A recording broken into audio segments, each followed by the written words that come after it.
Kelanchal times, हर खबर पर हमारी नजर।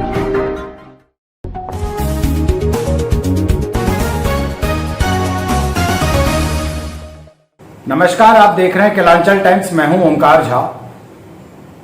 गांव में सरकार चुनने का टाइम आ गया है, आचार संहिता लग चुका है, बहुतों ने अपना नामांकन कर दिया है। बांका से तकरीबन 30 से 35 किलोमीटर की दूरी पर रजौन प्रखंड के दक्षिणी क्षेत्र के भावी प्रत्याशी जिला परिषद के प्रत्याशी मुकेश सिंह जी से खास बातचीत करते हैं। नमस्कार सर। केलांचल टाइम्स में जुड़ने के लिए बहुत बहुत धन्यवाद आपका। आपके चुनाव लड़ने का क्या उद्देश्य है? मैं जिस परिवार से आता हूँ वो राजनीतिक तो है शुरू से, हमारे जन्म से पहले से, और मुझे यह सौभाग्य प्राप्त हुआ था उन्हीं के माध्यम से। जननायक, बिहार के जननायक पूर्व मुख्यमंत्री कर्पूरी जी को हमने 2 बार प्रणाम किया है, और मेरा उद्देश्य यह है कि समाज के सभी तबके को, सभी वर्ग को, चाहे वह कोई भी जात पात जो स्थिति है आज के डेट में, उसको मैं दूर करने का प्रयास करना चाहता हूं, और सबको साथ लेके मैं ये चाहता हूं कि एक नया समाज बने, लोगों में विश्वास जगे, और ये मेरे होने के बाद जनता के द्वारा अगर मुझे चुना जाता है तो मैं यह करके दिखाने का भरसक प्रयास करूंगा। जहां तक संभव होगा मैं चाहूँगा कि समाज का सामूहिक विकास हो, और विकास किस तरह हो यह आने वाले समय में मेरे मन में कुछ रूपरेखा है। उन सबको साथ लेके, समाज के सभी तबका को लेके मैं आगे विकास की प्रक्रिया को आगे गति बढ़ाऊंगा। सर, आपने अभी बताया विकास की प्रक्रिया को आगे बढ़ाऊंगा। क्या क्या विकास देखना चाह रहे हैं आप अगर आप चुनाव जीतते हैं? यह सत्य है, जिला परिषद को चाहे वो कोई भी रहा हो, पूर्व में भी बहुत ज़्यादा उनके पास वह राशि नहीं होती है कि वह 6 पंचायत के लगभग 55-56 गाँव को जो है वह पुल पुलिया नदी गदी से सुसज्जित कर सके। लेकिन अगर मेरा मानना है कि अगर मेरे पास रकम कम हो और नमक भी घर में घट जाए और साबुन भी, तो पहले हमको नमक लाने का ही दायित्व बनता है।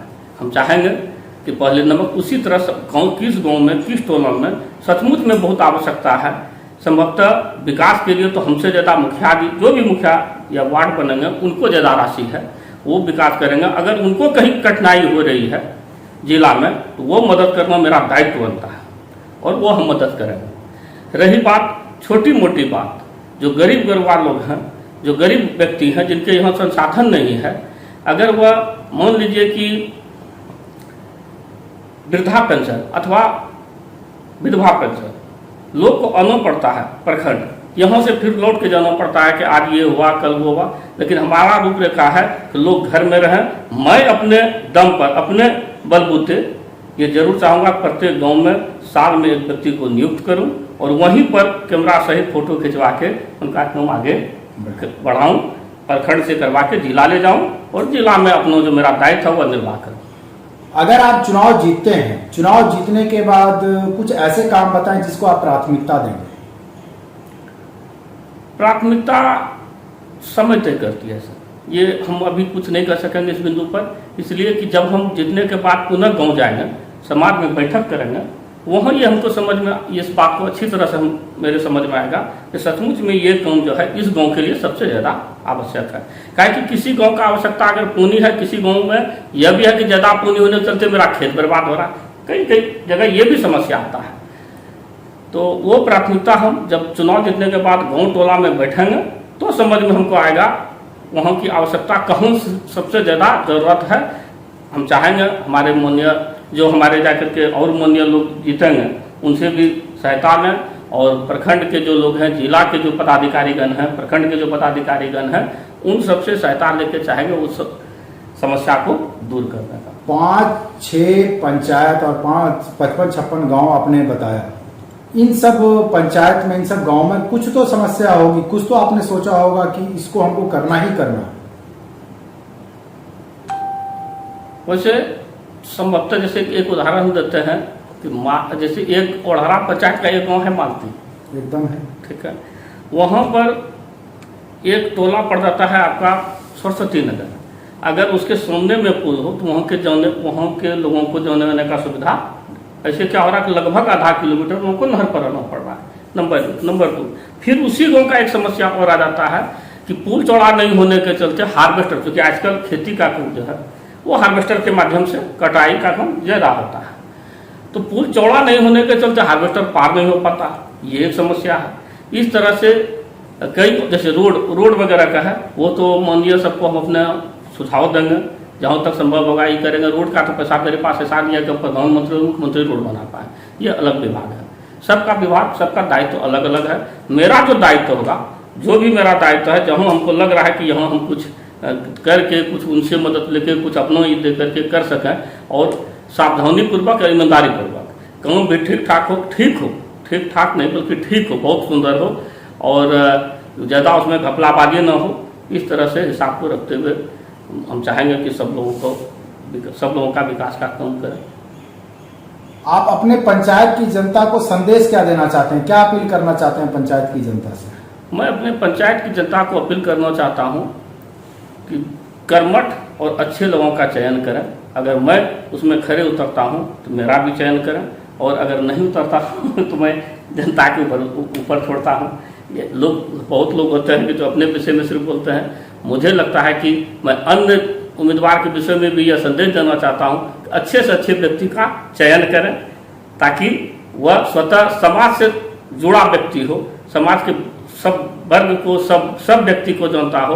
किसी को प्रतिष्ठा की जरूरत पड़ती है, किसी को पूछने की जरूरत पड़ती है, किसी का काम करने की जरूरत पड़ती है, वो सब लोगों का जो है सहयोग लेके, समाज के हर वर्ग का सहयोग लेकर के, हर व्यक्ति का सहयोग, जो हर वर्ग में विचारवान लोग हैं, समझदार लोग हैं, उन सबका सहयोग लेके समाज की समस्या को जहां तक संभव हो, अगर हमारी भी जरूरत हो, हमारे श्रमदान करने से। अब नाली की सफाई छोटी सी बात, अब मेरे घर के आगे 4 कदम है, अब उसके लिए लोग सरकार के भरोसे बैठा, थोड़ा ये सब अच्छा नहीं लगता है करते हुए। तो हम तो जाते हैं तो कई जगह कहते भी हैं, अरे भाई ऐसे नहीं होता है, कुछ तो अगर हमारी जरूरत हो तो बोलिए हम ही कुदाल लेकर साफ करते हैं। तो हम ये सिर्फ चाहते हैं, अगर हमको जनता इस बार मौका देती है तो सामाजिक पहल सबसे पहले जरूरी है। जो समाज में विकृति आई है उसका टूटना बहुत जरूरी है, और वह तभी टूटेगा जब बोले कि हर वर्ग में बुद्धिजीवी लोग हैं, उन लोगों का सहयोग लिया जाए, एक जगह बिठाया जाए, तो शायद दूरी घटे और समाज का सही डेवलपमेंट हो। आपने संदेश दिया, बहुत अच्छा संदेश दिया, और आप जनता के विश्वास पे खरा भी उतरेंगे। आप समाज सेवी रह चुके हैं, समाज सेवी हैं भी। आपके द्वारा इस कोरोना काल में क्या क्या काम हुआ था? व्यक्तिगत अगर पूछिए तो बहुत सारे लोग, लगभग 6 पंचायत में एक आध हम नहीं जा पाए थे, सच है। मतलब मेरा एक आदत है कि अगर हम कहीं नहीं जा पाए, एक दो ही जगह हम नहीं जा पाए, बाकी 6 पंचायत में ऐसा नहीं कि हम चुनाव के ख्याल से ऐसा किए थे कि हमको चुनाव लड़ना है जिला परिषद, इसलिए हम किए थे। अगले बार हम, पहली बार हम वार्ड चुनाव भी नहीं लड़े थे, तो हमको जनता ने लगभग 4500 वोट दिया था। हम ऋणी थे उस जनता का। जब कोरोना काल आया पिछले साल, तो जब हम टीवी में देखते थे कि इटली में बीमार लोग पड़े हुए हैं, उठाने के लिए परिवार का लोग नहीं आ रहा है, जिस मोहल्लों में रह रहे हैं बगल का घर का आदमी कोई नहीं आ रहा है, 4 दिन से डेड बॉडी पड़ा हुआ है। तो हमको, मेरे ही मन में यह मतलब फील हुआ खुद कि कल तो हो सकता है हम भी मर जाए तो हमारा भी बेटा ना, मतलब सिंपल जो बात होती है कि अरे पापा मरिए तो जो होता है गाँव घर में। तो ऐसे स्थिति में हमको लगा कि समाज ने हमको जब इतना सम्मान दिया, तो अगर मेरे पास 10 रुपया है तो 2 रुपया उसमें समाज का भी है एकदम से। तो मुझे जहाँ तक याद है कि 1,17,000 रुपया के आसपास मुझे खर्च आया, और हम 6 पंचायत में, इसमें सिर्फ 2 ही गाँव छूटा है, बाकी सब जगह मास्क और साफ ये लेके हम अपने पैसा से, हम अपने बलबूता 4 आदमी को, 2 आदमी को, 3 आदमी को साथ रख के कोरोना काल में फर्स्ट, जिस समय सरकार का भी योजना नहीं आया था, उसी समय की बात है। इस बार आप चुनावी दौर में हैं, क्या लगता है सर? मुझे तो लगता है कि जनता का प्यार मिलेगा, और आगे काम करने का जो मेरा नेचर है, जो मेरा शुरू से नेचर रहा है, सबका साथ, सबका सुनना है, और जो सही बात बोले उनका सहयोग लेना है, उन्हीं का साथ देना है। क्या ऊंच नीच की राजनीति होगी?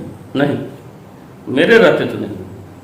धर्म नहीं, यह मेरा नेचर ही नहीं है, न मेरे खून में है, न मेरे परिवार में कभी रहा है। हम लोग चाहते हैं समता मूलक समाज की स्थापना करना, जिसमें हम ये भी नहीं करते हैं कि जो प्रबुद्ध व्यक्ति हैं, हमसे बहुत ज्ञानी व्यक्ति हैं, उनका अनादर करें, उनको भी एक जगह बैठा कर, ऐसा नहीं होता है। उनसे हम सलाह लें, नियम ये है, बुजुर्गों का सम्मान हो। जो प्रबुद्ध व्यक्ति हैं उनका इज्जत अपने स्थान पर है, और जो संबंध हम लोग व्यक्ति में है, हम लोग साथ बैठ के एक अच्छे विचार, एक अच्छे समाज का निर्माण करने का प्रयास करें। यही मेरा धर्म है, यही मेरा दायित्व है। तभी तो लोग हमें चुनेगा, याद करेगा। हम तो ये चाहते हैं कि और जिला परिषद पूर्व में हुए हैं, वर्तमान में भी मेरे साथ होगा, अंतर दिखना चाहिए। क्या नाम है साहब आपका? जी, मेरा नाम मुकेश कुमार सिंह। ग्राम मेरा जन्म स्थान धर्मायचक, लकड़ा पड़गड़ी पंचायत। जिला परिषद उम्मीदवार रजौन दक्षिणी क्षेत्र। हाँ, जिला परिषद।